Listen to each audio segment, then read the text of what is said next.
Прывітанне ўсім. Вы слухаеце і глядзіце трэці сезон падкасту Тутака. І гэты сезон мы, як і абяцалі, прысвяцілі людзям, тым, хто робіць нашу культуру. Мы ўжо паспелі паразмаўляць са старэйшым пакаленнем, тымі, хто змагаецца за захаванне культуры, гісторыі і тоеснасці. Але цяпер нам вельмі хацелася пачуць, што ж думаюць маладыя беларусы беласточны. Толькі што адбылася размова з Ілёй Фіёнікам. Мы прайшлі разам з ім вялікі шлях ад пытання, як сумясціць кажух і клубную музыку да пошуку тоеснасці паміж Бельскам, Лоддзю і сусветнай сцэнай. Мы даведаліся, як гэта быць сынам Дарафея Фіёніка і як пакаленне Бэрэк бачыць беларускасць сёння. Чаму для моладзі так важна называць мову па-свойму, чаму традыцыя можа быць сапраўднай сілай у творчасці і як фестываль Барнфілд робіць са студзіводаў самае крутое месца на мапе. Калі вы шукаеце, як сёння ператварыць свае карані ў матывацыю і не баяцца быць сабой, гэта размова для вас. Глядзіце падкаст на нашым Ютубе і ў Spotify, а таксама слухайце на ўсіх аўдыёпляцоўках. Пакідайце падабайкі, каментары, а мы пачынаем. Падкаст Тутака.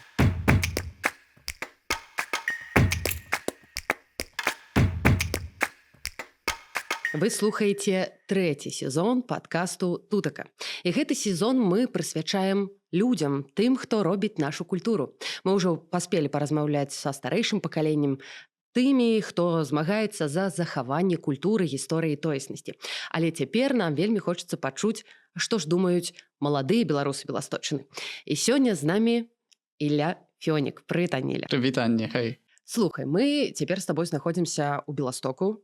Ты сам паходзіш з Бельску, а дакладней са студзіводаў, вучышся цяпер у Лоддзі, звязаны з музыкай, кіно, тэлеіндустрыі, усяго шмат вакол цябе. А скажы, калі б ты вось з кімсьці знаёміўся, і табе б прыйшлося пра сябе трошачкі распавесці, што б ты назваў самае галоўнае? Хто ты і якая твая галоўная дзейнасць? Ktoś mnie pytał ostatnio про гэта і я адказаў, што я арганізатар усяго, што танечнае і спалечнае. Бо думаў доўга пра акрэсленне гэтага, што я раблю вогуле. Бо гэтага шмат, так? Але гэта ўсё так натуральна прыходзіць, гэтыя рэчы. I tak stopniowo, tak, zaczęło się od muzyki, później przyszła swoja mowa, dbanie o tują mowę, organizacja rzeczy, no usio to prosta społeczna, ja думаю, u takiej dumcy, żeby to było dla ludzi, dla mnie nie, dla siebie, ale pierwsze usio dla ludzi. Jak ty sobie przedstawiasz? Ty Поляк, беларус, не ведаю, як называеце ж, тутэйшы, якое у цябе акрэсленне твоє?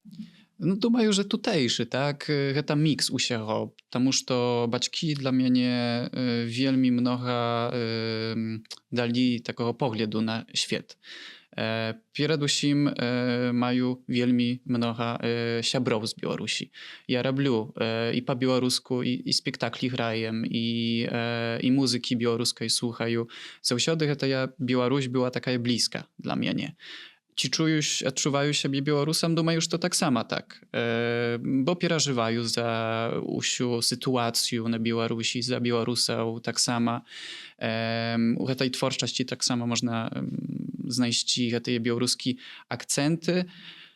Ale tak samo tutejszy, no ciężko określić u tym. Думаю, że ja tu narodził się, mają tę kulturę spadczynu baćkowską u siebie, żywu u Polsce, to super. Dla mnie tak samo czuję się Polakiem i patriotyczna. Tak że to odkryte pytanie, na jakie ciężko odkazać jednym słowem, ale думаю, że to słowa tutejsze tak wielka je uznaczenie, że tutejszy dobre określaje. To i miks białoruska, podlaska, polski. Dobra, a u гэтым міксе беларускасці колькі ў адсотках працэнтова? Давай так, уявім дыаграму, колькі там беларускага? No, będzie taki krążok, no dobra. No думаю, że pierwszy za ўсё, напэўна, tutejszy podlaszski człowiek, tak, który mówi po swojemu. Bo ja, wiadomo, białoruska języka i uczył się w szkole, i u licei, i rozmawiają często z siabrami, na przykład u Łodzi po białorusku. Але перш за ўсё по-свойому, бо так у хаце гаварыў я. Для мяне самый важны гэта дом, так, гэтае месца, адкуль я паходжу. Пазней właśnie Беларусь, беларускасць, традыцыя, ludzi z Białorusi, a później właśnie Polsza jako miejsca, gdzie ja mаю szczęście żyć. Тому що гэта вельмі добры край. Можна говорить усё, але вельмі мы маем szczęście wielkie, że тут находимся. Mogliby my być u niekich innych storonkach, które nie do końca takie dobre jak Polska. Як гэта быць сынам такіх бацькоў? Як быць сынам Дарафея Фіёніка? І тут я мушу сказаць, што для тых, хто нас слухае і глядзіць і не ведае, хто такі Дарафей Фіёнік, па-першае, мусіць вам быць сорамна. Па-другое, загугліце, як гэта быць сынам Дарафея Фіёніка. No, думаю, że to wielkie jest szczęście i tato i mama wielmi mnoga dobra mnie i dla mojego brata, dla siostry dali takiego poglądu na świat, który oprócz tej tutejszności jany zawsze говорили, szanować drugiego człowieka, aby być odkrytym. I nasza chata zаўсёды była taka, że byli u nas różni ludzie. I ludzi z Afryki czasem, i ludzi z Japonii, i z Białorusi, i zewsząd tak naprawdę. Za kilka dni do nas przyjeżdżają gości z Francji, z Paryża.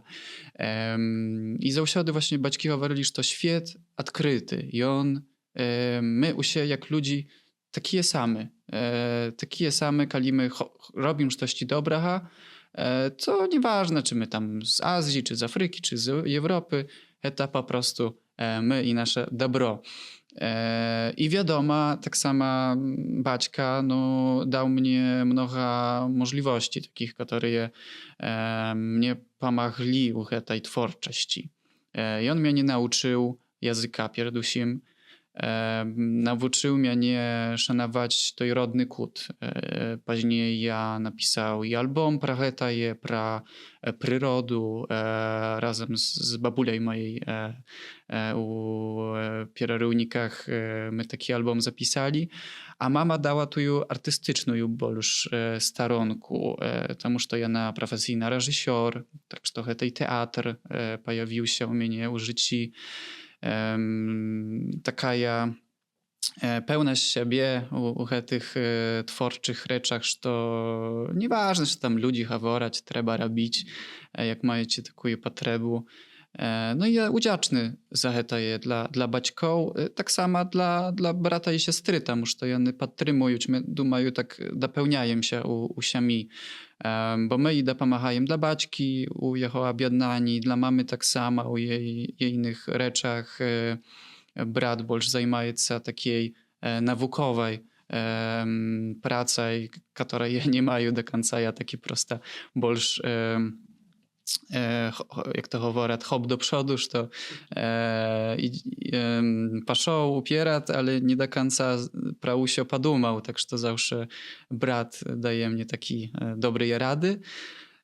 A siostra, tak samo nam wreszcie fajna, ja думаю, muzyczka, tak, ona tak sama ze mną robić pieśni, tak że to mam nadzieję, że to będzie tak samo swoje robić rzeczy. Маем надзею, маем спадзеў. Слухай, як вось на маю думку, ты неяк вырваўся з-пад гэтага бацькоўскага крыла, ты знайшоў свой шлях, пайшоў у кінаіндустрыю, дзесьці там больш сучаснай музыкай займайся. А як на гэта рэагуюць твае бацькі? Таму што я тут, калі рыхтавалася, ёсць вядомы знакаміты гурт Жымарва, якім кіруеце цёця і твой бацька. Я не знайшла цябе ні на адным здымку. І брат, і сястра там ёсць, прысутнічаюць. Чаму ж цябе там няма? Чаму ты пайшоў, абраў нейкі іншы напрамак у музыцы? Про гэта jeszcze na zdymkach nie ma, no to tak, ja думаю, już to это про час ходить, bo jakoś wychodzi, że to ja ciapier od paru lat nie mаю czasu, i sumuję za гэта, ale kali tam gdzieś 5-10 lat nazad można znaleźć mnie, tylko ja może niepodobny troszkę, może wyrósł, ale ja tam jeździ, i jeździliśmy i na Białoruś, i inne staronki z Żemer nerwoju. A про тую реакцію батьки, no to ja bajał się troszkę. Na początku bajał się, тому що Baćka, no wiadomo, a pracza tegoż to taki twórczy człowiek, to wiadomo, Baćka jak to Baćka. Często ciężka dla Baćki pokazać nową rzecz. I on musi, jak uczuje, to skaże, a jak zobaczyć, to może już tak больше pozytywna do tego będzie mieć odnosiny. I tak było. Ja zdziwił się wielmi mocno, kiedy nagrywał pierwsze pieśni po swojemu, tam pierwsza to było na biało. No i to nie była taka twórczość, można сказать, poważna ja u tekstach na przykład. Ja praheta je bajał się u Baćki, że ci on taką troszkę komedyjną formułę przyjmie do swojej wiadomości, a teraz mówić, kiedy ja tam przyjeżdżam, jakie ekskursje jest u muzeju, mówić, Ilia, puści tam na biało, czy coś, pokaży. Ja думаю, że to ten proces tak samo i on naturalnie wymagał czasu. U innych ludzi tak samo, bo pamiętają, kiedy na Nowy Chod nasz, u tamtym chodzie, u koncercie pożadania u radii, był taki moment, kiedy pisze do mnie tam brat, że Ilia, wkluczaj tam radio, tam już to puszczają każuch. I nie to, że młodые ludzie zakazują każuch, tylko stare babuszki. No tam wiadomo. I ja miał takie wow, tak, że to pośpiech, że to taki proces i on odbył się, tego przyjęcia tej muzyki, tej formuły do świadomości ludzi starszych. Передусім. No bo młodые, kiedy one czują dobrą muzykę, taką taneczną, one albo im spodobaється, albo nie, ale na pewno nie będą глядіти na to, że ja nie sprawdzę, тому że to nowe jest. Tylko one sprawdzać, a starejszy je troszkę inaczej. I to mnie tak zszokowało i wtedy ja podumał, że to wow, okej. Czyli my wkraczamy u nową erę muzyki naszej i że można takie rzeczy robić. No oczywiście to, że nie masz to zabywać i pro swadu i niku w tym kontekście, to był proces, który budowało mnogo ludzi, tak, a pracza tam mianie, czy mianie z chłopcima z Berka, swady, niki, tak samo mnogo ludzi, którzy dawali nam prostoru, aby je pokazywać dla ludzi. Bo można mówić i pro muzyku. No dobra, no ukiniesz tam u YouTube, u Spotify, ale передусім muzyka docierajesz do ludzi, grają czy koncerty. I tutaj nie masz to zabywać pro organizatorów tych koncertów, którzy nam dali taki pakiet zaufania. Wtedy думаю, że to nie było takie proste. To nie była prosta decyzja. Tam grali, my czasem było lepsze, czasem gorsze, ale teraz już думаю, że to nie szokuje aż tak ludzi to je, że robimy muzykę po swojemu. Że to dla ich może w przyszłości to, że będzie dla młodszych pokolenia taki hymn ich tutejszości, ich staronek. Mam nadzieję, że to będą korzystać z tego. Ёсць у маёй галаве такое ўяўленне, што большасць палякаў думаюць, што праваслаўны гэта беларус. Ну і наадварот. Калі ты беларус, то ты абавязкова праваслаўны.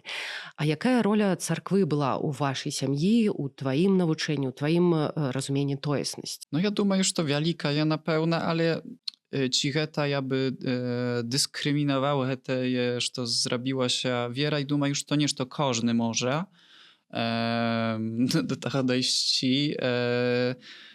Ale cerkwa tak, no na pełna. No, u mnie семья prawosławna, my chodzimy do cerkwy, wielmi tak samo lubię tę atoczku cerkowną, jana taka do korzystania właśnie i to baczy ci ciapier, kali ludzi gdzieś z zachodu przyjeżdżają do cerkwy, tam już to ich estetyka na przykład im podobaje na koncie artystycznym. Tam już to na przykład freski, to no, tak samo dzieła sztuki, tak? гэтыя песні, заспевы, каладаванне, напрыклад, таксама. З каладавання выйшаў кожух, напрыклад. Ну бо кожух, убіўр наш, але калі не калядкі, я бы не заложыў chyba кожуха і не награў пра гэтыя песні, бо пошта, не меў бы такой акazji. Ale u гэтым годзе ja miał fajną możliwość zrobić, udzielić wywiadu Przyglądzie Prawosławnym. I to był taki dla mnie moment, że to poważna robica. Roman Abramczuk ze mną zrobił wywiad i wielmi fajny wyszedł, тому що my tam говорили про нашого, наприклад, Берка, про наш гурт, що ми різні люди з хлопцями, хлопці католики, я православний, хлопці по-своєму не говорять, я говорю, але усі ми відкриті люди. I korzystajemy się swojej kulturą. Dla mnie tak samo katolicka wiera wielmi ciekawa, ja i inne wiery tak samo na koncie i estetyki, ale tak samo wiedzy, prosta historii. I to przykład tego, że odkazując na pytanie, że Białorus to nie do końca musi być prawosławny. To może być i niewierujący, i może być i katolik, i muzułmanin, każdy tak naprawdę. Kali говорим про tożsamość etniczną, narodową, nie ma granic u wiery. No bo to tak jak z muzyką, tak? Nie ma granic, czy ty stul, siul, czy śpiewajesz po angielsku, czy po polsku, no nie ma. Muzyka, ona właśnie walczy z tymi mierzami, które ludzie sobie budują często. Niepotrzebna, bo jak nie ma mierzą, to lepsze rzeczy wychodzą, думаю, z tego всього. А як, на твою думку, твоё пакаленне, людзі твайго ўзросту, ці яны падзяляюць твои погляды вось датычна рэлігіі? Ці гэта, можа быць, выбачай, людзі майго пакалення, там старэйшыя дзесьці так больш стэрэатыпна, як рэагуюць твае сябры? Гэта dla mnie pamieniała się, kiedy ja do Łodzi przyjechał, думаю. Bo ja wcześniej był w Gdańsku. W Gdańsku tam no inny pogląd. Kiedy ja mówił, że to prawosławny, to ludzie mówili, o, ty skąd ty, jak ty, Polak? Czy, Jak tak stało się? Jak tak stało się, że ty prawosławny? Ja im mówię, że ja po prostu tak narodził się i taki wieru. A u Łodzi inaczej. I to tak samo pozytywne jest zaskoczenie, потому что tam dwie cerkwy. Tam i собор, i cerkwa, i tam wierujących mnoga. I ja tak samo w szkole mają ludzie i z Białorusi, i z Rosji, i z Ukrainy, i z Usiul. No i ja najbardziej odkryty i znają, że to ta cerkwa. To usio polegaje na po prostu wiedzy, tak. U ciepiersznych czasach, no, na żal, mają polaryzację usieho, że to można. Nawet nie znają, ty lubisz hety i ja hurt, ja lubię hety i my prosto swarym się pro hetaje. No i tak samo z wieraj, bo kiedy polaryzacja następuje, to ludzie wiedzy nie mają. I one słuchają prosto niekich guru u internecie, czy u telebaczeni. Tak, że to ja na szczęście mają takie ośroddzie siebrów, które znają, że to jest. I my na przykład, to fajny przykład, kiedy my kaladujemy. My kaladujemy i na katolickie świata, i na prawosławne. I my, i katoliki, i prawosławne, nie ma żadnych mierzów. My tam śpiewajemy, włóczymy się kaladką. I każdy dobre bawić się. Nie думаем про to, że to, nie znają. Nie przyjmą, bo inszy. Цудоўна, мне падаецца, што ты трапіў у нейкае такое фантастычнае асяроддзе, дзе прымаюць адзін аднога, і гэта, магчыма, проста ты прыцягваеш да сябе такіх людзей альбо сам уцягваешся ў такія кампаніі асяроддзі, таму што, ну, зразумела, існуюць розныя, а тое, што ты цяпер распавядаеш пра сваіх сяброў, пра сваё асяроддзе, гэта штосьці для мяне такое з боку фантастычнага, калі усе адзін аднаго прымаюць, разумеюць, няма ніякіх канфліктаў, і я табе зычу, каб так было далей, каб у тваім асяроддзі толькі такія людзі і з'яўляліся. Oby. Слухай, яшчэ хацела з табой паразмаўляць на такую спрэчную, магчыма, тэму. Я беларуска з Беларусі. Ты мясцовы, як ты сам себе называеш, тутэйшы, дзесьці там беларус і паляк і падляшук, Подляшук. правильно, так? Як кажа Зміцер Косцін, аўтахтон. Так, я хацела з табой паразмаўляць на тэму мовы, гаворак і размовы па-свойму. Таму што для мяне гэта, будзем шчырымі, такая зусім незразумелая тэма. Наколькі мне хапае маіх ведаў, класічная беларуская мова, яна дзесьці там сфармулявалася ў 19-20 стагоддзі, такая літаратурная мова. Але гэта ўсё ўзнікла, зразумела, з гаворак. З розных разнастайных узнікла гэта класічная мова. Вы захоўваеце гэтую, як вы называеце, по-свойму. Так? І з гэтага моманту я папрашу, каб табе было лягчэй, гавары, калі ласка, па-свойму, калі гэта будзе зручней, таму што яна вельмі мілагучна, прыгожа гучыць. Я просто абажаю, як падлішукі, палішукі, там людзі размаўляюць на сваіх гаворках, гэта вельмі файны, цудоўны, таму вельмі люблю прыязджаць у вёску. І калі яшчэ жыла ў Беларусі, прыязджала да сваёй вёскі бабулі на Берасцейшчыну, і там свая гаворка, гэта штосьці такое, як песня. Я разумею, чаму ты пайшоў у музыку, таму што выгаданы у такім асяроддзі. Я хацела з табой паразмаўляць, чаму вы моладзь, таму што збольшага гэта, мне падаецца, аднак такі моладзевы напрамак, трымаецеся за гэтую назву па-свойму. Чаму вы не называеце гэта гаворкай, дыялектам, чаму вось менавіта такое акрэсленне па-свойму? Таму што, зноў-такі, наколькі я ведаю, гэта даволі маладая з'ява. 10-15 год таму Ян Максімюк зрабіў вось гэту кадыфікацыю і акрэсліў падляшскую мову. Там, у некалькіх вёсак назбіраў гэтыя дыялекты і вось зрабіў такую кадыфікацыю.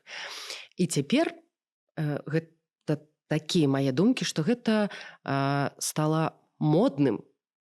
Я хочу запытацца, што ты думаеш на гэтую тэму? Таму што ты адзін з гэтых вось якраз такіх тых людзей, які стаяць у першым шэрагу. Мы яшчэ паразмаўляем пра твой падкаст, які, дарэчы, калі вы не чулі і не слухалі, абавязкова заклікаю зайсці на YouTube-канал і паслухаць падкаст, які называецца «Баба бабе казала», BBC, так? Так, сказала, так есть. Так, сказала. Ребята між сабой, і хлопцы і дзяўчынкі размаўляюць па-свойму. Вы паслухайце гэту мясцовую гаворку і давай, пераключайся ўжо. No to po swojemu, to przedewším tomu, że tolki taką znają nazwę od dzieciństwa, tak mnie uczyli. Ale to, że dumają, że ludzie trochę boją się używać określeń jako język, gwara. Oczywiście my to często używamy, ale tylko po to, jak nakreślić trochę to, jakby nie nazywają toho w nazwie językom, można сказать, ale nazywają językom jako określenie, no bo ciężko określić, jak ktoś mówi w jakimś języku. No właśnie, сказал ja, języku. Ale po swojemu to, że że nie ma jednolitego języka po swojemu. Jest pokoleniowy różnicy i jest różnicy miejscowy. Czyli na przykład ja z Bielska mówię tak trochę miakko, męż bulsz miakko, ale nie tak miakko jak ludzi z Narewki na przykład. One w ogóle mówią, że mówią po lićwińsku. Ale na przykład jeżeli pojedę sobie do Czeremchi, no to w Czeromsi, że mówią twardo, tam tak inaczej niż troszkę my i to, że słowa różniać się. Ja oczywiście nie jestem jakimś znawcą i historyką, ja bardziej jest po prostu człowiekom, który używa je i chcę to je pokazać i tak jak wun używa je, to mu ja to, że nieczysto mówię, bo ja czasem dodam jakoś polskie słowo, bo nie znają jak skazać inaczej coś.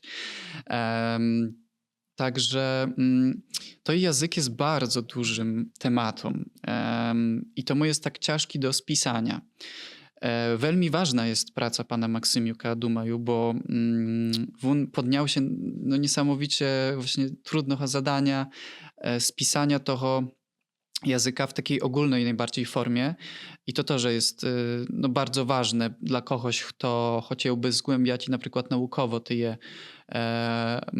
rzeczy, no ale ja no, nie mają takiej wiedzy, kop tam говорити tylko i wyłącznie poprawnie po swojemu, tomu ułatkazie dla всех, którzy oburzają się, że jak to tak polskie słowa. No ja tak po prostu говорю. I tak i nasi gości na przykład w podcaście, one говорят tak, jak nauczyliś. My młodzie ludzie, my jest właśnie na temat tego podziału wiekowego, tak? Ludzie starszy z wioski, którzy między sobą tylko i wyłącznie w taki sposób koliś говорили, one mają czystą formę języka po swojemu. Bo one nie mieli styczności, nie mieli naleciałości, nie wyjeżdżali na studia do Łodzi, Warszawy, Gdańska czy gdzieś tam. W szkole nawet говорили po swojemu, no wsiudy praktycznie, no chyba, że jakieś urzędowe rzeczy. My w majem taki miszmasz, że my musimy trochę pilnować iść, bo w języku jest najważniejsza praktyka. On żywe, jak jest mówiony. No, jeżeli jest pisany tylko czy coś, no to jest trochę bardziej ciekawostkuj. Tomu nasz język taki troszkę brudnowaty, można сказать. Nasz młody, ale jest. No i robimy, co tylko możemy, żeby jego zachować. No, jest ludzie, którzy zajmują się właśnie tej bardziej naukowej stroną, i pan Maksymiuk, czy mój tato. I to jest nasza ostoja, jeszcze ludzie, którzy na tylko znają cię i pamiętają tych ludzi z wiosok, którzy говорили po swojemu, że może jeszcze nam tu wiedzę przekazać i dalej. Bo w naszym pokoleniu no nie znają, czy jest taki bulszy znawcy. Chyba jeszcze nie wykształcili się, ale mają nadzieję, że to będą. Może kiedyś w szkole jakieś będą robić i lekcji po swojemu. Kto to znaje. Także to jest naturalny język, który rozumieją, że dla kogoś poza środowiska jest bardzo ciężki do określenia. I tak ciężko o im opowiadajecie ludziom właśnie z zewnątrz, bo nie do końca wiadomo, o co chodzi. Ale fajne jest to, że nawet jak nie znajecie, to все rozumiecie. Bo to taki, można сказать, nasz słowiański Esperanto. А што ты скажаш на тэму, што, напрыклад, паляк з Гданьску, калі ты будзеш размаўляць з ім по-свойму, як вы называеце, цябе хутчэй за ўсё не зразумее, а беларус з Беларусі з любога рэгіёну цябе зразумее. Гэта не паказальнік, што аднак вы бліжэй да беларускай мовы, што гэта беларускі дыялект і гаворка. Я ні ў якім ale разе не tak. пераконваю. Гэта просто мне вельмі хацелася з табой на гэту тэму паразмаўляць. Nie, to jest jak najbardziej prawda. Znowuż, to człowiek to zdanie. Ja próbuję jakoś szukać tego swojego zdania, bo dopiero wchodzę do maju. No, dzięki to, że tym działaniom można jakąś dyskusję na ten temat odpalić, bo to nie było przez tylko lat. Ludzie говорили po swojemu, ale nie говорили o języku po swojemu ze sobą. Nie zastanawiali się nad tym. Może to, że tak mało nas zostało.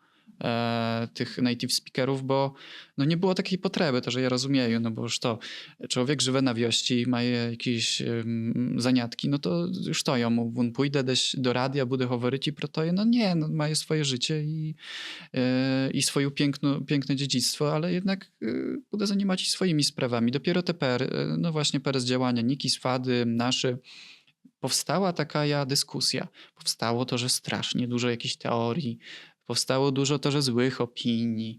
Ludzie gdzieś tam z zachodu określają nas jako jakichś agentów i w ogóle. No spoko. Ale my niczym nie różnimy się od innych, думаю. Ale to dobre, że jest dyskusja, bo jeżeli tej dyskusji by nie było, to te ludzie, którzy nawet nie lubią tego języka, one by nie wyszli z szafy. A dla wielu dumają, że no, zobaczę ci po komentarzach na przykład, czy po tym, jak ludzie reagują na różne wydarzenia po swojemu, że to im to dało też taką pewność siebie. To i proszły róg, który my przeżyli, taki można сказать, odrodzenie języka.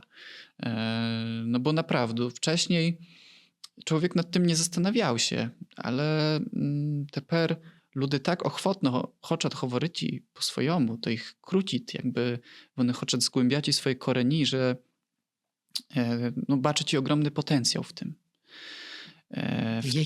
Про які патэнцыял ты кажаш? Potencjał Potencjał w kontekście, думаю, twórczości to передусім, tak zaczynaючи od muzyki, filmu i tak dalej. Jeszcze jest dużo niezrobionych rzeczy, bo jeszcze dużo muzyki mogłoby na kanwie toho powstać i filmów to, że na przykład film pełnometrażowy po swojemu, to byłoby coś wow. I potencjał того, że tie dialekty, tie gwary, języki, jak kto chce, to haj określaje, nie od toho, ale byli wsiudy, думаю, gdzieś tam. Też jest język kaszubski, jest śląski, jest łemkowski, który w ogóle jest bardzo podobny do naszego. Jest wioska Białków w województwie lubuskim, де говорять po swojemu na przykład. My tam przyjeżdżajem śpiewać i to jest w ogóle niesamowite po drugiej stronie Puszczy. Tylko to była kwestia, kto o to je dbał. I no jak potoczyła się historia, to że no, nie każdy ma na to wpływ też. U nas akurat na szczęście zachowało się, bo my pomiędzy granicami. Tutaj Białoruś, tutaj Ukraina, tutaj Litwa, to że na pewno jakieś byli naleciałości. I dziękując temu na tym Podlaszu to je zachowało się. W tym to i potencjał, że mało toho jest w ogóle na świecie, a zwłaszcza w Europie. My idziemy bardziej w to, że ja pojedę do dużego miasta, budu pracować, nie obchodzić mnie skąd ja jest, w jakim języku ja choworu, a tam što najbольш przyjedu, że na starość, na emeryturę, dopiero tu, gdy historię poznają, a okazuje się, że nie ma do czego wracać, bo ja nie zadbał na przykład, nie poszedł do babci, nie spytał o kapci, tak? Bo to jest nasze skarbnicy wiedzy, to jest starsze ludy. I w tym jest to i potencjał i mają nadzieję, że ludzie to je będą rozumieć coraz больше. Bo dużo jest wstyd to, że wśród ludzi choworaczych po swojemu, zwłaszcza u starszych, może u nas w młodszych trochę mniejsze, ale nadal jest. Bo no, dużo jest ludzi, którzy właśnie nie tolerowali często tej inności. Z jednej strony byli jakieś historyczne rzeczy, też wiadomo, że to dzieło się tam po wojnie u nas na wioskach. Duma już to każdy zna tej historii. Za inność była albo no, w skrajnych przypadkach śmierci, ale pobicie jakieś wyzwiska, no, różne rzeczy. I ludzie, думаю, pokoleniowo tam później nie chcieli afiszować dla swoich dzieci czy wnuczków swojej inności, tak?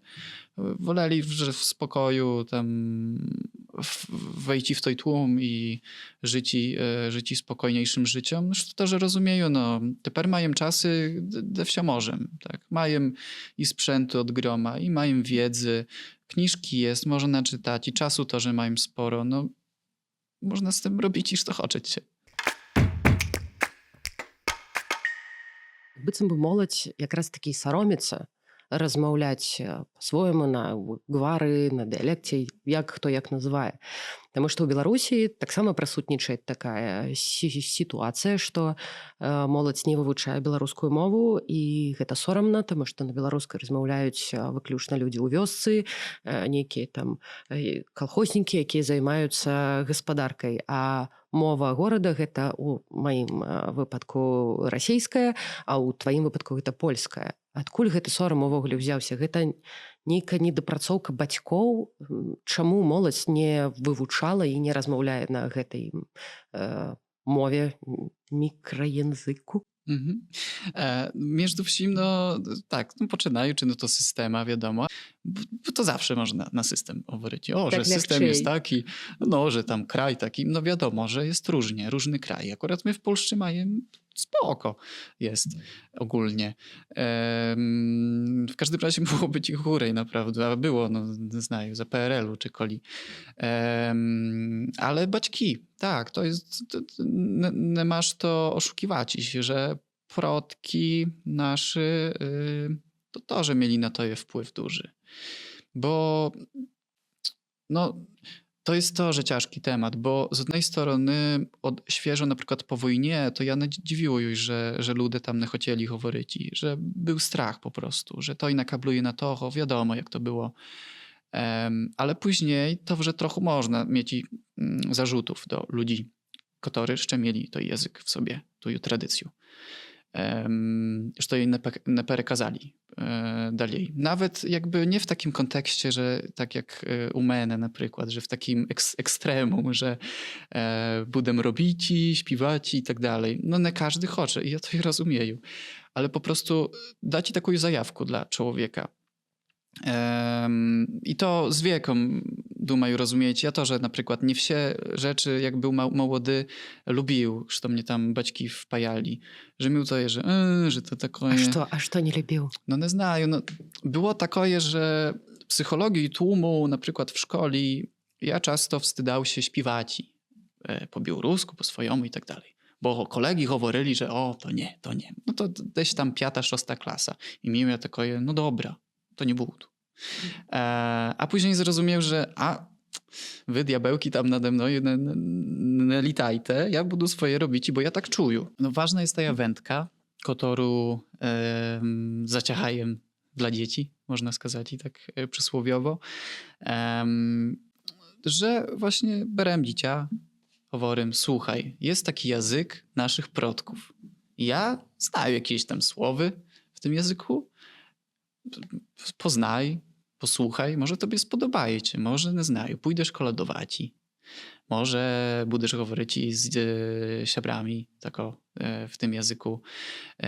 I to, że do czego my doszli trochę, jak nagrywali podcast tam w rozmowach, tam bardzo dużo tematów było takich pro język, że język to często jest taka nasza ochronna sfera, że używają języka po swojemu jak slangu między sobą. Bartek Wasiluk właśnie w pierwszym odcinku skazał, że koliwun tam swarać się z baćkami, to swarać się po swojemu, bo to gdy nikt to tam jakby nie ma takiego jadu, jakby to skazać, agresji. Że jakoś to tak brzmi, tak śmieszno, straszno, ale przede wszystkim dochoworać się, tak? Także może w tym to, że jest trochę prawdy, że język pozwala nam zrozumieć niektóre słowa. No i to, że w twórczości oczywiście. Ta melodyczność języka, tak?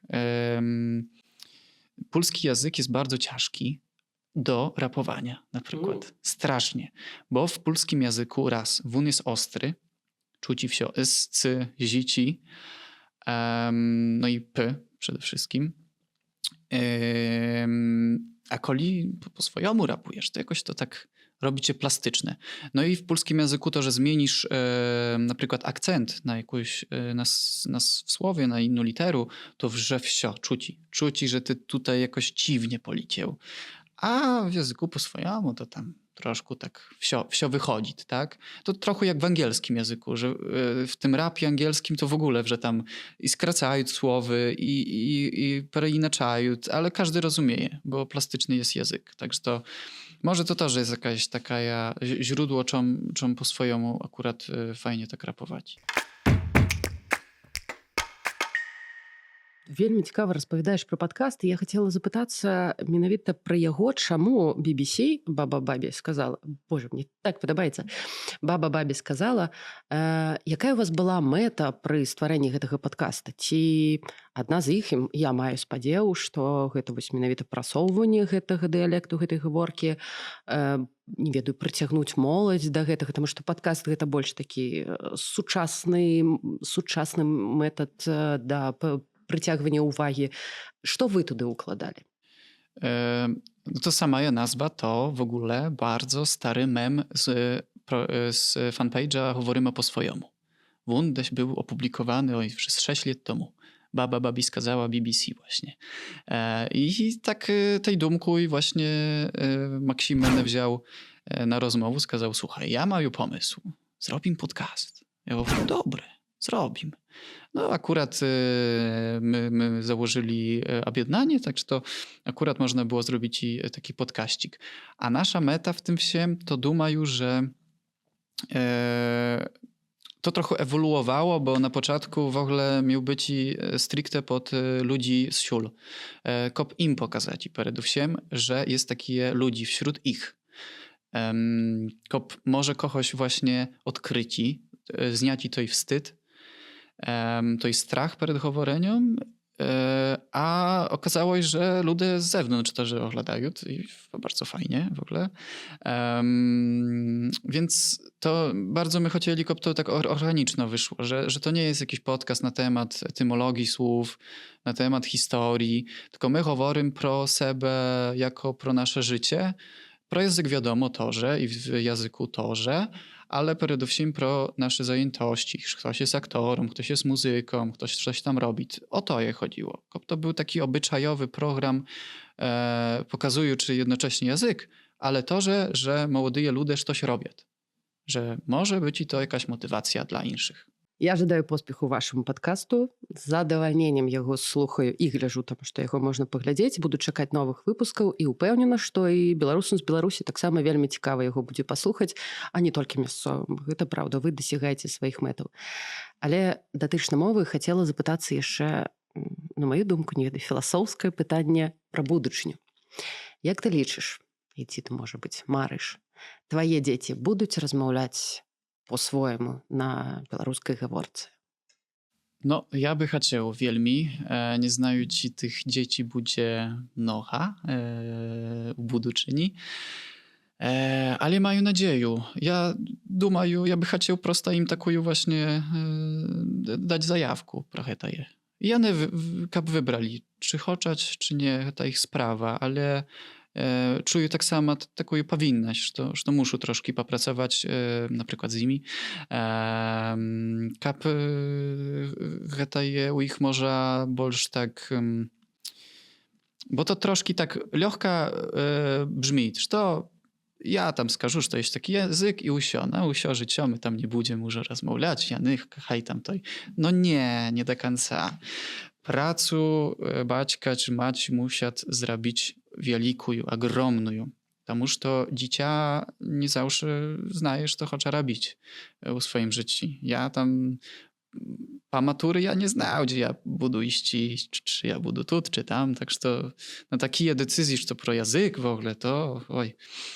Tak że to z wiekiem przychodzić. No ale mają nadzieję, no takie działania z dziećmi jest to, że bardzo ważne. Ciepер troszkę zaczynają, my robili w tym chodzie na przykład warsztaty, my robili pieśniu po swojemu z dziećmi, które w ogóle nie rozmawiają, nikoli nie rozmawiali, ale mieli taką ochotność do tego, że to ja tak pozytywna, tak samo zadziwił się imi, bo jany tam ktoś z Warszawy, z Białegostoka, z Hajnałki, a chcieli, jany napisali teksty, ja ich prawiał na swoją choworku, tak bielsku, no, mógł ja na inszu, ale na bielsku akurat taką ich znają. Jany to je zarapowali, zaśpiewali, wyszło super. No i takie działania, думаю, trzeba uskuteczniać u przyszłości tak samo z dzietkami. Слухай, мы шмат сёння з тобой размаўлялі пра музыку. Гэта такая неад'емная частка твайго жыцця, на маю думку. Важная, цікавая. І тут мы з табою дваіх, але мне вельмі хацелася б запрасіць у нашу студыю трэцяга героя. Калі мне дапамогуць, я папрашу трэцяга героя падключыць. Тых, хто нас слухае, яны цяпер не змогуць зразумець, у чым справа, але літаральна праз секунду я чакаю рэакцыі цікавай ад Іллі, ці спрацуе моя думка, ці не, таму што тут гэты герой, гэты прадмет проста абавязаны з'явіцца. No tak. Што гэта? Давай, для тых, хто нас слухае. Kożuch. Taka żuch. А як ты лічыш, чаму ён з'явіўся тут у нас? З твайго дазволу я яго... No, тут не холодно, тут тепло, у вас приемно, так что думаю, что это про музыку, тут про песню. Я прачытала твой пост на Фейсбуку перад рэлізам песні «Кажух». Ты напісаў вельмі такі утульны, вельмі цёплы тэкст пра кажух, што, калі ласка, пашукайце, знайдзіце, магчыма, дзесьці там у бабці ён заваляўся. Што, скажы, калі ласка, для цябе Вось гэтая рэч, кажух цёплы, утульны. Што гэта чаму гэты сімвал прысутнічае ў цябе і чаму менавіта такая песня з'явілася? Kożuch, no to taki symbol bycia z siul, można сказать. Nasza wizytówka. Kożuchy występują, wiadomo, wszędzie praktycznie, no bo to taka może mieć różną formę. W sensie tego utworu, no to ja starał się kożuch pokazać jako właśnie to element nas, który fajnie by był baczny dość poza naszym regionem, tak? U teledysku, ja tam chodzę u Warszawie po złotych tarasach u Kożuchu, zaczeplają ludzi. І тут ми мусимо заспівати. Хто має Taki такий drip, pomimo tych morozów. To хоче з хати вийти і не пасти на голову. To wesoły koladnik, a na nim ciepły kożuch. Bum drabiniastych wozów, syntetyków nie założy. I właśnie, że to drip, że musimy chwalić naszej tożsamością, tym naszym kożuchom, jakimś innym elementom. Komuś ci, nie znаю, spodobałaś od babci, dziadka jakaś szapka. I noś tej jej, bo to jest raz, uśmiech na twarzy dziadka czy babci, czyli najpiękniejsza rzecz na świecie. A dwa, no wasza wizytówka, to już to mają to do zaproponowania, bo ludzie często teper wolą w tłum wchodzić no i jakby iść za trendem. A trendy pojawiają się właśnie w takich miejscach jak strychu babci. Думаю, że nie один Giorgio Armani czy jakiś tam inszy, on tak właśnie wydumlał jakieś tam rzeczy, że to za show, na show, no bo to jest oryginalne. Nikt to już toho nie maje. Także zachęcają zajść do babci, spytać o kapci, kożuch tam czy coś innego, bo to jest to, że pamięć nasza. No, my teper biegajemy, pracujemy, studiujemy. Trzeba, думаю, znajти 1-2 weekendy w miesiącu, przyjechać do tej babci i tam poговорить troszkę, jak to kiedyś było. A jak babci nie ma, to fajnie, żeby nasza pamięć żyła w takim kożuchowi, o takim na przykład przychorzym jak tutaj. Bo wątorze praktyczne ma zastosowanie bardzo duże, jest bardzo ciepłe. My zawsze, kiedy zimno jest na koladowanie, to chodzimy w kożuchach takich i one grają, oj, mocno. Насамрэч, яны вельмі граюць, што я з твайго дазволу гэта здыму, аднак ён няхай тут будзе з намі. Розумію. Няхай вельмі прыгожа. Я б, слухай, мне адбылася недаўна літаральна такая гісторыя. Мы з сяброўкай ездзілі на ярмарк старосці, на такую барахолку, як кажуць у нас.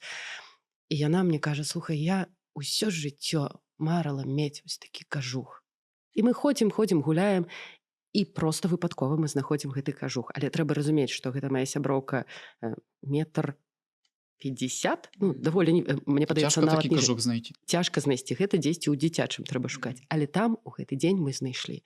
І цяпер яна тут, у Беластоку, ходзіць у такім кажуху. Давольная, шчаслівая. Што яшчэ чалавеку трэба? Таму, зноў-такі, твая аўдыторыя ёсць, прысутнічае і цалкам сабе тут вельмі добра сябе адчувае.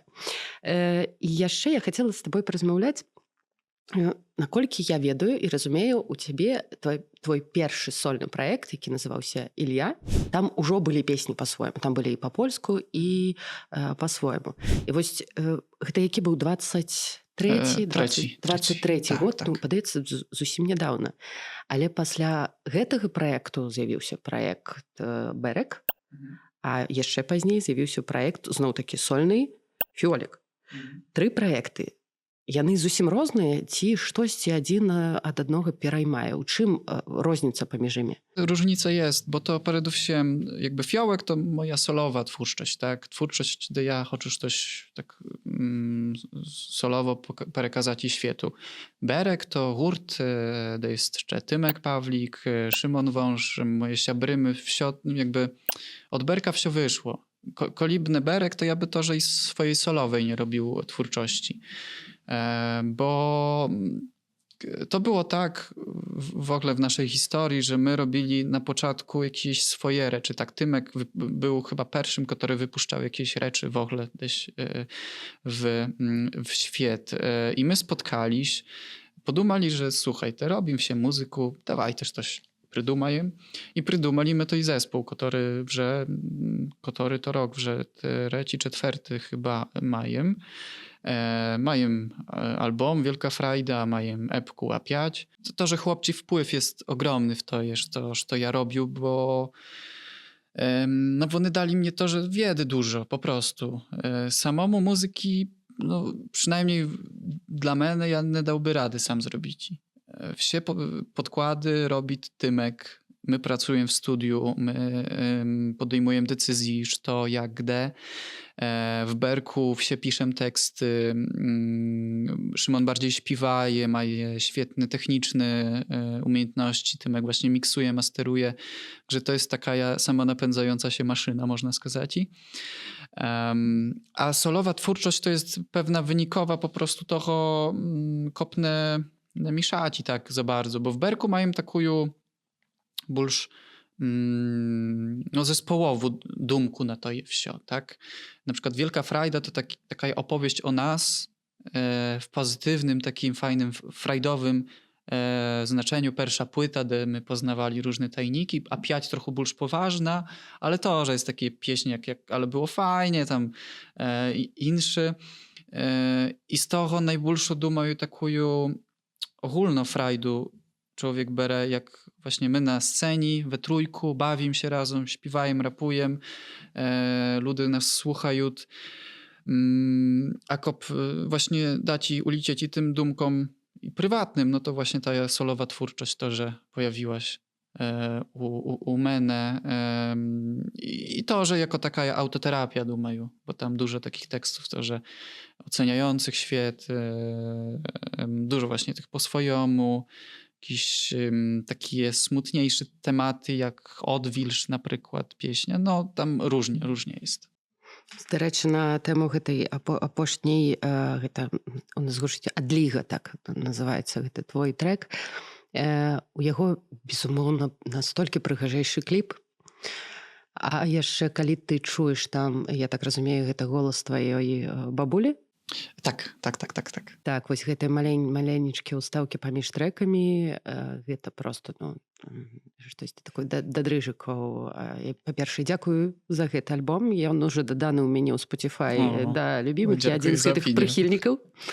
Так, і я хацела запытацца, калі вось ты ствараў гэты апошні альбом «Вяра, міласць, надзея», я хацела запытацца, якім чынам ты абіраў тэмы для песен? Ці гэта ўсё было ўжо напісана там раней і толькі ты рабіў адбор?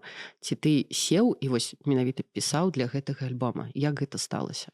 Taki proces długi był, думаю, bo Wiara, miłość, nadzieja to początek tego roku, a Ilia to tam 23 rok.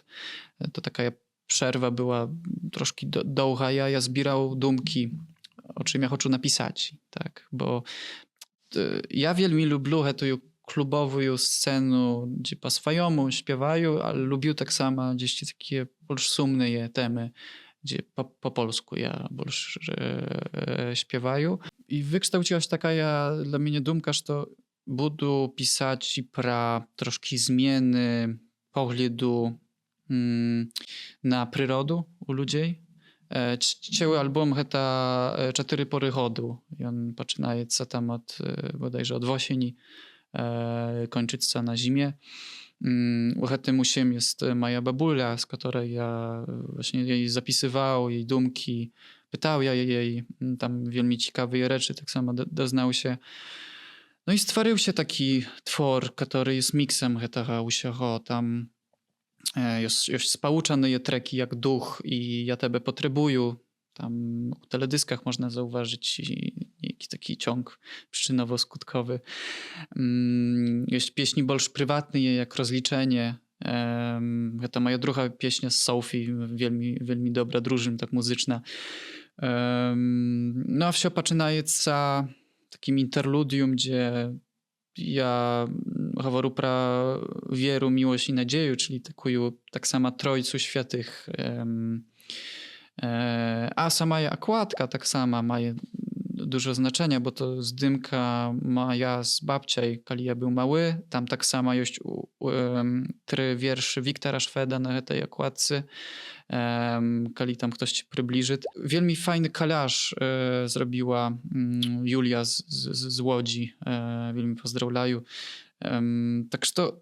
Tak samo organiczna to wyszła. Długo robił się ten album, wielmi długo, z 1,5 roku. Ale my to już zrobili z Tymkam finalna. No tam tak samo wielmi fajny track z Tymkam pra naszą przyjaźń. Także to taki miks. Ja troszkę nie zastanawiаюсь mocno nad tym, co ja хочу robić na albumie. Kiedy ja думаю про сам альбом, як таку велізарную частку, тільки роблю te treki i tam później думаю, może o tym ogólna będzie. I wielmi lubię te pierorywniki. To na Ili tak samo byli takie, które objaśniają nieszta na albumie. А што з відэа? Вось, напрыклад, гэта відэа на песню «Адліга». Там ёсць такія архіўныя здымкі, якія, наколькі я ведаю, здымаў яшчэ твой бацька. Так. Камера VHI, усё як трэба, усё рэтра. І там і ты ёсць на гэтым відэа, і бабуля, так? Скажы мне, ты цяпер вось вучышся ў Лодзіна, як правільна гучыць, кінапрадукцыя? Так. Продукція фільмова і тэлевізійна, арганізацыя продукції. Ты займаешся непасрэдна арганізацыяй таго, як здымаецца кіно? Так. Так, і вось гэта, не пабаюся гэтага слова, мастацкае кіно, твой тэледыск да гэтай песні, ты туды ўжо ўкладываў свае веды з Лодзі, ці гэта было неяк інтуітыўна, натуральна? Якім чынам складалася гэта відэа?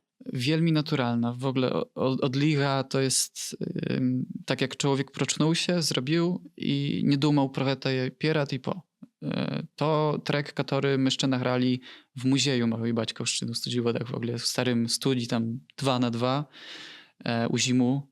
Nagrali my tam melodię Stasiaj z Szymonem, z Patrycją i poszło, a wideo ja думал, что там dać, czy nie dawać, czy to. A baćka mnie skazał, że to słuchaj. Koli odwilż, to ja maju taki starą kasetu. No i pierograli my. I okazało się, że to usio w ogóle wyszło samo z siebie. No ja tam wiadomo, paciało to ja nagranie, ale ja takie jak było, takie jak jeść. To obraz tego jak reka biała kaliści wybiwała. Te lebiedzi tam na recie żurawli, czapli. To usio było tak jak jeść na nagrani. I małujemy, tam mama jeszcze, baćka, no. Трэба дзякаваць твайму бацьке, атрымліваецца, за Tak, гэта. archiwizacja wielmi ważna rzecz. No Baśka wielmi interesuje się i filmami, i fotozdymkami. I on zаўсёды tak starał się, kab гэта ўсё так дакументаваць. То бок гэта такі асабісты кантэкст у музыкі, у відэа, ён заўсёды ў цябе прысутнічае. То бок гэта не створаныя, недзе там нейкія тэмы пра нешта, не веду, прыдуманае, а гэта такі жыццёвы контент атрымліваецца. Tak, no troszkę tak mają po prostu, że ciężko mnie. Ja na przykład nie potrafię tak wydumać czegoś bez tego źródła, tej pierwszej dumki, czy historycznej, czy życiowej, czy prywatnej. No jakoś mają taką drogę. Chociażby chciał to, że taki może больше artystyczny i ogólny look zrobić, kaliści może zrobimy. Все дарогі ведуць у студзіводы, і ўсё ідзе адтуль. Чаму вы абралі рабіць гэты фестываль у студзіводах? Так лягчэй? Так прасцей у сябе во двары? Альбо гэта наадварот хацелася паказаць? Глядзіце, чым вы ганарыцеся, чаму менавіта там? My zrobili festiwal u 23 rodzie, DDL Festiwal jeszcze na amfiteatry u Bielsku. To taki pokaz naszych muzyków z naszej wytwórni. I wtedy tak zrobili i podumali, słuchajcie, jakoś tak, u Goradzie tak dziwna troszkę. No bo to taka prostora, nie do końca odkryta, twórcza i dla młodych ludzi, nie znają, prosto tak poczuli. I wtedy przydumali u jakiś tam wieczór, że dawajcie, u nas to jak kunia. Kunia u Studziewodach, a za kunia i pole. I to nie tak, że my tam pierwszy, którzy przyszli. To nie, to musiało wielmi mnogo rzeczy zrobić. Pieradusiem baćka tam od 20 годов robić niejakie rzeczy. Tam i spektakli, i koncerty byli, i w ogniszcza, nawet po wesieli kaliści tam tancowali. Ja dni narodzinów na przykład robił u Kuni. No, wielmi fajne miejsce. Tak, że ja było takie sprawdzone na koncie prosta organizacji niejakich zustreczał. Później pokazał się mural. Ona wymalowała się różnymi kolorami. Dziękując tam lata z tradycji, które mój baćka robił z dziećmi. I wtedy już my mieli tak naprawdę gotowe miejsce pod festiwal. No to tam jak nie festiwal robić. Ale wiadomo, to było wielmi wielkie wyzwanie. Logistyczne, organizacyjne. My pierwszą tę edycję robili bez, można сказать, громадskiej dopomogi, ale dziękując naszym sponsorom, których jest mnoga, i волонтерам, my to zrobili. To było super. Scenę postawili na paletach z derwa, tam w ogóle wykonawcy tak samo, to dziękując im zrobiłaś to usio, tam już to jany za darmo przyjechali prosto. Bez żadnych tam wymachania. I o tym chodzi już z takim doświadkiem tego usieho. My zrobili drugą edycję, której my больше tak pełno już czuliśmy. Przyjechał jeszcze больше hurtów i z Irlandii nawet, i z Białorusi, i z Polski. No usie i Barnfield stworzyła się jako takie miejsce dla każdego. Думаю, już to dobre, że to poza horadem. No i to fajne, bo z wody, dziękuję dla baćki, jeny użo ciapier jest takim, można сказать, sandboxem artystycznym, bo baćka udokumentował się te miejsca, tam postawił jeszcze też 2 budynki muzeja, tu kapliczka, tu krzyży. To ciała mapa, na której można robić fest i raz 2 tygodnie. U nas to jedno, ale usio to już to robić, to tam i ludzi do muzeja chodzili, i na boisku my robili tam zaniatki z haftu, z rukadzieła. No i u Kuni wiadomo, było kino, tam za Kunią byli koncerty. No, trzeba korzystać z tego miejsca, bo fajne jest tu wody, tak? I u tym chodzi naprawdę ludzi spoza regionu w ogóle przyjechało wielmi mnogo, tam z Gliwic, ze Szczecina, z Warszawy, z Łodzi. Якая мэта была фестываля? Вось калі вы сабраліся, я так разумею, што гэта вы ў тройку з хлопцамі з БРК. А давайте зробім фестываль. А навошта?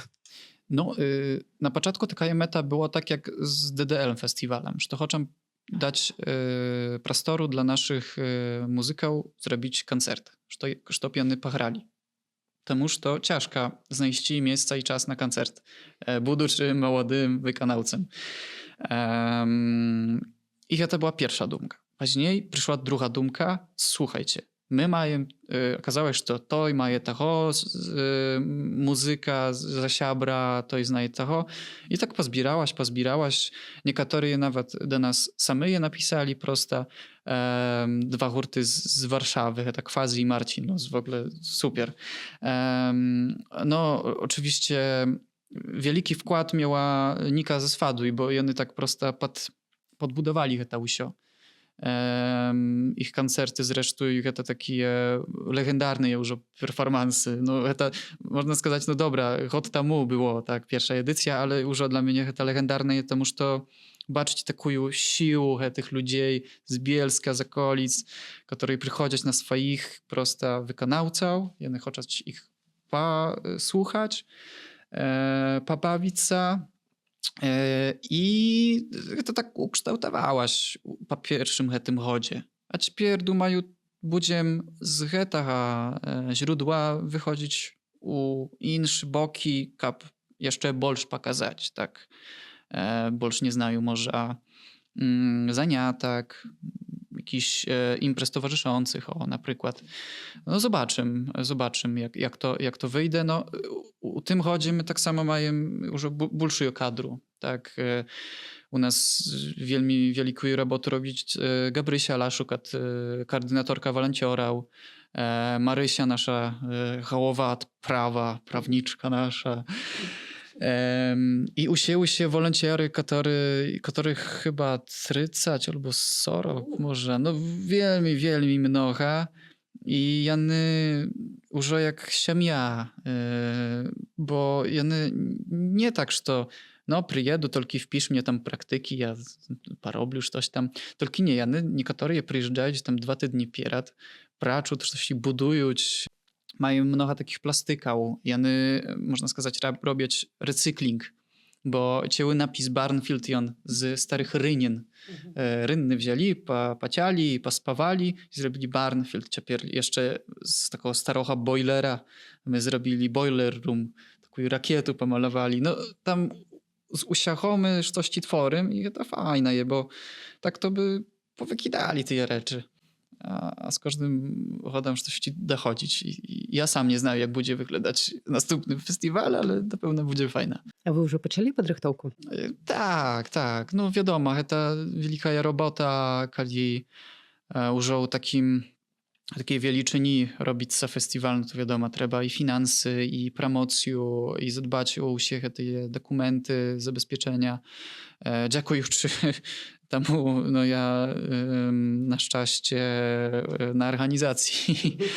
Tak, że to mnogo biorę ze studiów tutaj na Podlasza. No ale to fajne je wiedy. Wielmi dobra bawię się tym pieradusiem jakoś tak krócić menę to je usio.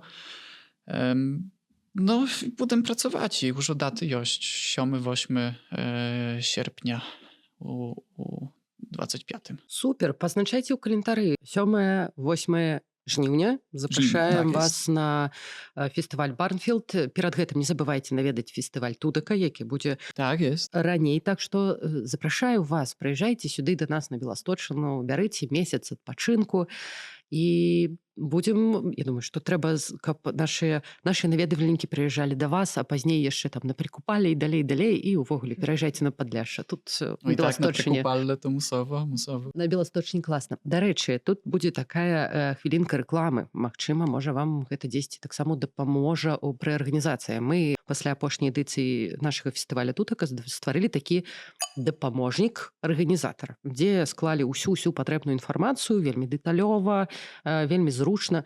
Можа быць, вам спатрэбіцца, калі ласка, яна ў адкрытым доступе, можна спампаваць і знайсці шмат чаго, магчыма, вы там і не ведалі ў арганізацыі. Ale to super, bo takiej wiedzy nie ma. Nawet w internecie. Jak kiedyś szukał niekich tam tipał i tylko pozwonili mnie, nie skazali, że to też 500 zł trzeba za tu wizytę zapłacić z jakimś tam wielkim organizatorem. O tak. Także to, ja думаю, że jak ktoś ci tak samo robić festiwali czy coś, to przeczytajcie. Так, таму запрашаю Я на буду нашу... Чытай. На нашу старонку запрашаю tutaka.org, і там можна знайсці якраз такі гэты гайд для арганізатара.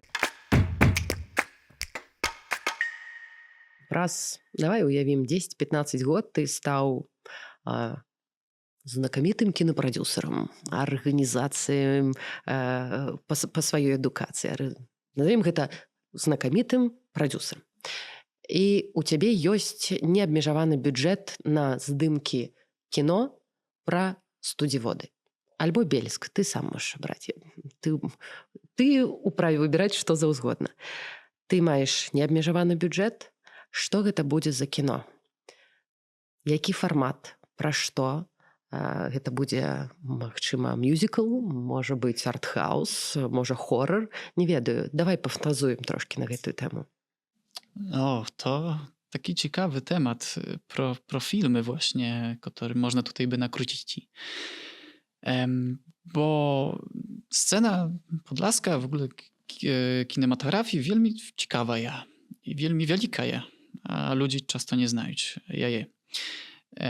Ja miał taką dumkę, jak patrzeć od rzeczy wielmi takiej minimalistycznej. Mianowita zrobić niejku taką historię, jak u filmie Tamte dni, tamte noce, na przykład, z Timothy Chameletem.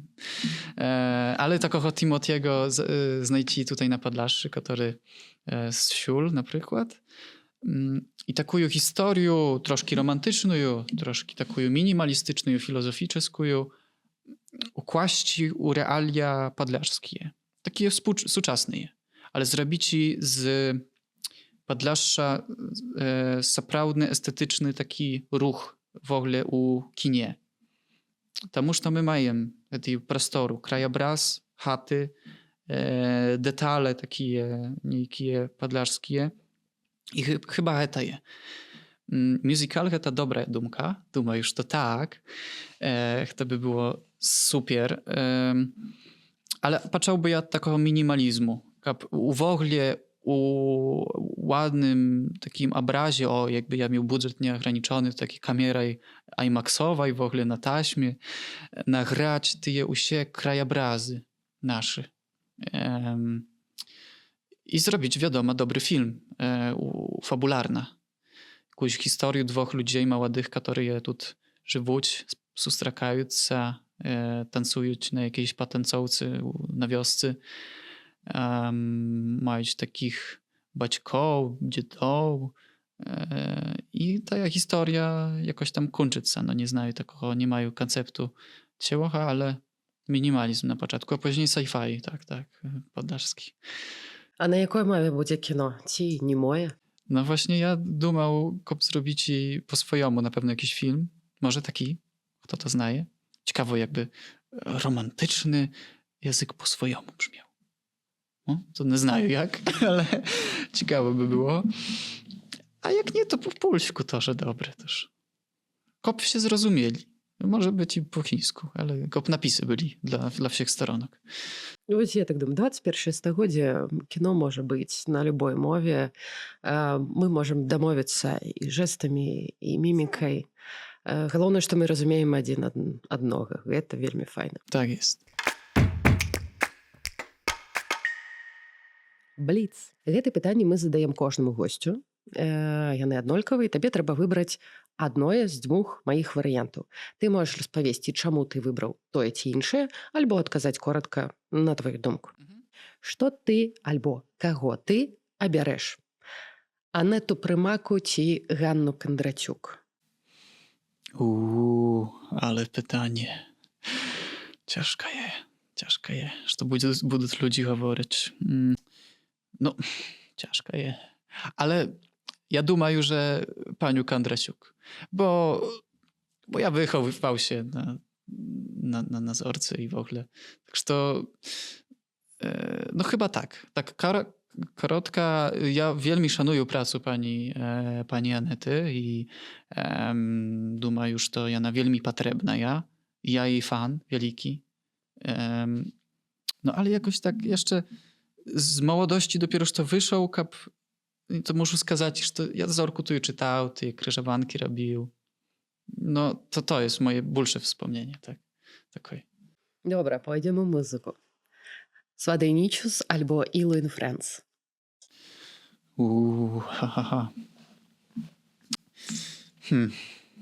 No, Swada znikuj, ale Ilony muzyku wielmi lubię, tylko ja prosta nie tak bardzo into rock progresywny.